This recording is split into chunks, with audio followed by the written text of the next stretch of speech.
Hi, I'm Barbara Meger on behalf of the Smocking Arts Guild of America, and I'm here to talk to you about backsmocking.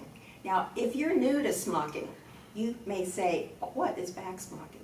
Just as the word implies, it means smocking on the back or wrong side of your fabric.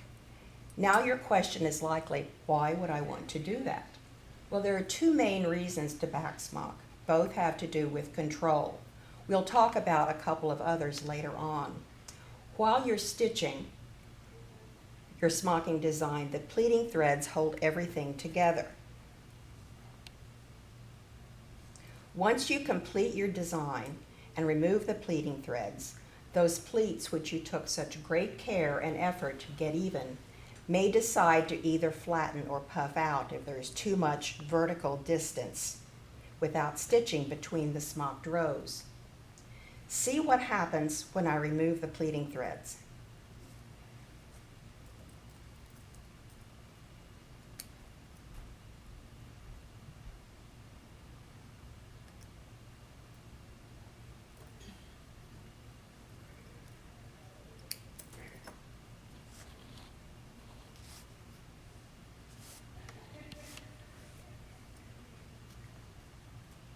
Now this is a reasonably firmly woven cotton, so it may take a couple of rounds in the washing machine before the pleats lose their shape. Here is what can happen. One of my fellow SAGA chapter members shared with me this photo of a romper insert she made when she first learned to smock and didn't know about backsmocking. Do you see how the fabric puffs out between the stacked cable figures? The sweet model doesn't seem to care, but this example shows just how important backsmocking is to the open areas within a picture smocking design. This example is by another SAGA chapter member. It illustrates how backsmocking is used to effectively control and maintain the shape of pleats where there is no specified design stitching. In my experience, I have found that depending on the fabric, 1.5 rows at most can be left unstitched and still retain the pleat structure. Now, there are occasions when you may want those pleats to disappear in order for the fabric to puff out between rows of stitching. The linen tunic I'm wearing is such an example. I wanted the contrast and texture to be part of the overall design and left 2 rows unsmocked for a total of 3 spaces between the rows of cables in order to achieve the effect. For picture smocking with its changing thread colors and the need to make smooth transitions at the beginning and ending of rows, we need to manipulate and slightly spread the pleats. If the area is backsmocked first, this becomes more difficult. However, if there are complete rows to be left unsmocked between rows of the stitch design, then we would do the backsmocking on those rows first. The reason is that the backsmocking will keep the pleats under control and make it easier to stitch the design rows on either side. What about thread and thread color? Generally, for obvious reasons, we match the thread color to the fabric color because the thread should blend in and disappear. If the fabric is a print, then we would select its background color. Embroidery floss is the go-to thread, but we must remember not to use the customary 3 or 4 strands we generally use for stitching. That many strands are too bulky. Instead, we use 2 or even 1 strand if the fabric is lightweight, such as a fine batiste. You can even use fine machine sewing thread. Some stitchers use a strand of number 8 pearl cotton for backsmocking, but I find it too heavy. It can distort the pleat structure and flatten out the valleys. How much of the pleat do we pick up as we backsmock?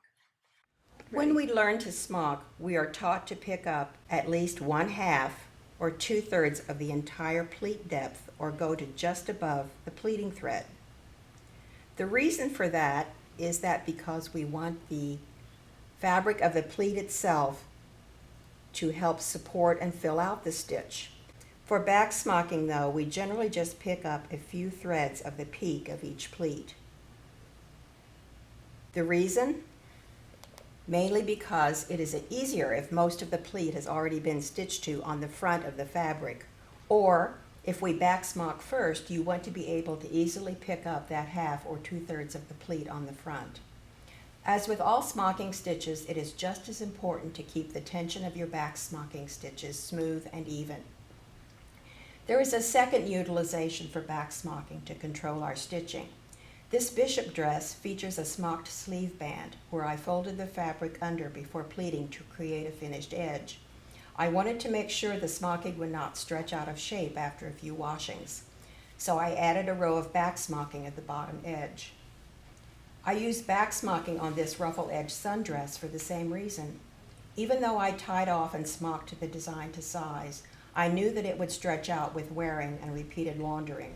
The rows of backsmocking keep the ruffle flat and its garment at its original size. Backsmocking is also a useful construction aid. When making a garment with a smocked insert, it can be difficult to get everything lined up and even because with right sides together and the pleating threads removed, it is hard to see if your smocking rows are straight when you join the insert to flat fabric. All you need to do is to add a row of backsmocking that follows the pleating thread closest to the seam line. Preferably, you want this to be within the seam allowance. On this example, if you look closely, you can see that I machine stitched right along the backsmocking. Some of my stitching friends find this aid useful when attaching bias bands to their bishop necklines. What stitches used for backsmocking? Cable and stem or outline stitches are the most common because they are stitched in a straight line and are thus the most firm stitches and provide the best control. Those straight lines, though, can present a problem, especially with picture smocking where the backsmocking is used to secure the unsmocked areas. Do you see the straight lines? We talked about stitch depth earlier. If you have picked up just a few threads of the peak of the pleats when you backsmocked and have used a reasonably firm fabric, the straight lines may not be visible. However, backsmocking stitches can provide a visual interest. Let's look again at this insert where I used a 3-step trellis stitch to secure the open areas between the stacked cable figures. Similarly, see how the 5-cable 4-step trellis combination I used creates a sense of movement for this micro-check dress. This brings us to my personal favorite use of backsmocking, and that is to create texture. In fact, some years ago, I offered a class I called Smocking in Reverse. Here are some sample swatches I stitched for that class. These will give you an idea of the surface effects created by different smocking stitches. We just looked at the pattern created by rows of trellis stitches between the sailboats. Here are those rows of trellis stitches worked in mirror image. We call this trellis diamonds, and let's see what it looks like on the front.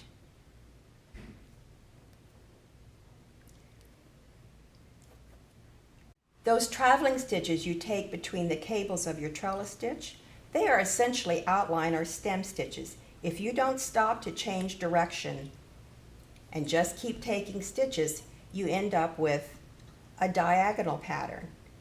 Here's what you get on the front. If you do feather stitch on the diagonal, the effect is slightly different because with the feather stitch you travel on the same pleat and pick up that same pleat plus a new one with each stitch.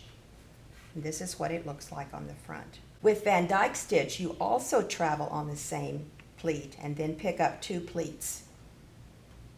I rather like the effect of the Van Dyke stitch worked on the diagonal better because it is more pronounced. That is because the Van Dyke stitch picks up the 2 pleats followed by a second anchor stitch on the same 2 pleats. On this sample, I varied the spacing between the rows.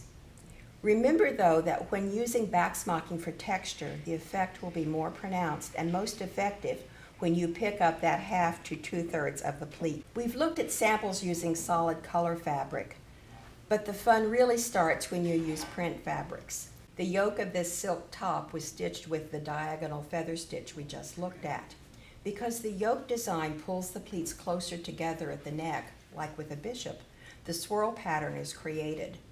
The yoke and pocket insert of this blouse were stitched with rows of slanted feather stitch. This skirt was done with rows of Van Dyke stitch.